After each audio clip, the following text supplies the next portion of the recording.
সুপ্রভাত বন্ধুরা, শুভ জন্মাষ্টমী।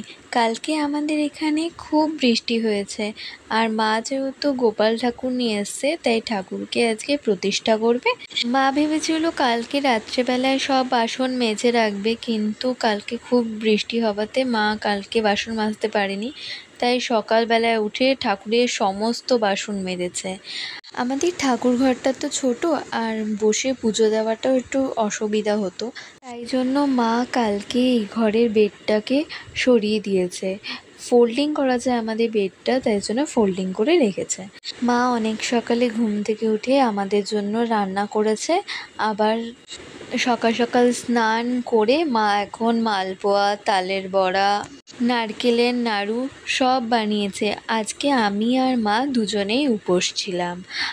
মায়ের উপোস থাকলে শরীর খুব খারাপ হয়, তাও মা ছিল কষ্ট করে। মায়ের ঠাকুরের নাড়ু, মালপোয়া, তারপর তালের বড়া সব বানানো হয়ে গেছে, আর মা ফল কাটাও হয়ে গেছিলো, ফুল টুল সব সাজানো হয়ে গেছিলো, আর ঠাকুরকে খেতেও দিয়ে দিয়েছিল। আর কালকে রাত্রেবেলায় মা কালকে রাত্রেবেলায় ভেবেছিল ঠাকুর বাসন মেজে রাখবে, কিন্তু বৃষ্টি হওয়ার কারণে মাজতে পারেনি, তাই জন্য মা ঠাকুর ঘরটা খুব সুন্দর করে ডেকোরেশন করেছে। আমাদেরকে ঠাকুরমশাই দাদু বলেছিল 12টা থেকে 12:30টার মধ্যে পুজো করতে আসবে, কিন্তু বৃষ্টি হওয়ার কারণে 1টা বেজে গেছিলো আসতে। তারপরেই গোপালের অভিষেক করলো দুধ আর গঙ্গার জল দিয়ে। মাকে বলল গোপালকে সুন্দর করে সাজিয়ে দিতে। আমার ইচ্ছা ছিল আমি গোপালকে খুব সুন্দর করে সাজিয়ে দেব। তারপর আমি আর মা মিলে ঠাকুরকে তাড়াতাড়ি করে সাজিয়ে দিচ্ছিলাম। ওর সাজটা কেমন হয়েছে তোমরা কিন্তু জানিও। ঠাকুরমশাই দাদু আমাদের বাড়ির সব পুজো করে, আমাদের বাড়ি, মামা বাড়িতে পুজো করে।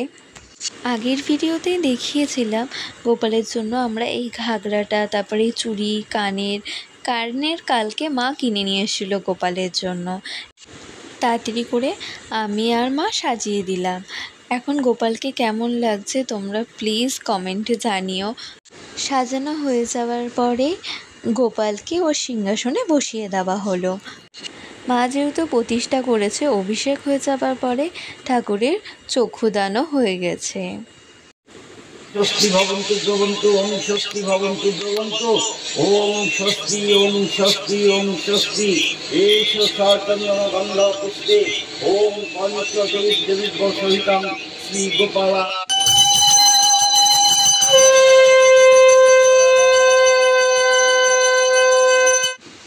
ঠাকুরকে এখন ধূপকাঠি, মোমবাতি, কর্পূর দিয়ে আরতি করা হলো। মিমির অনেক আগেই আসার কথা ছিল, কিন্তু মিমির আসতে দেরি হয়ে গেছিলো। পুজো শেষ হবার কিছুক্ষণ আগেই মিমি এসেছিল। পুজো শেষ হওয়ার পরে আমি, মিমি আর বাবা খেতে বসলাম। মা রান্না করেছিল ভাত, ডাল, পাঁচমিশালি তরকারি, পটল ভাজা আর বেগুনি। মায়ের আজকে চালের জিনিস খাওয়া বারণ, তাই জন্য মা শ্যামা চাল দিয়ে ভাত বানিয়ে খেয়েছে। তারপরে বিকেলবেলায় আয়ুষী, ছোটো বোনু, ভাই, মামি এসছিল, আর মিমি বাড়ি চলে গেছে। তো সবাই মিলে গল্প করছিলাম। মায়ের সাথে আমি গেছিলাম আমাদের ফ্ল্যাটের কয়েকটা বাড়িতে প্রসাদ দিতে। আর ভিডিওটা এখানে শেষ করছি। ভালো লাগলে লাইক করবেন, প্লিজ সাবস্ক্রাইব। আর গোপালের সাজটা কেমন হয়েছে প্লিজ কমেন্টে জানাবেন। দেখা হচ্ছে নেক্সট ব্লগে। বাই।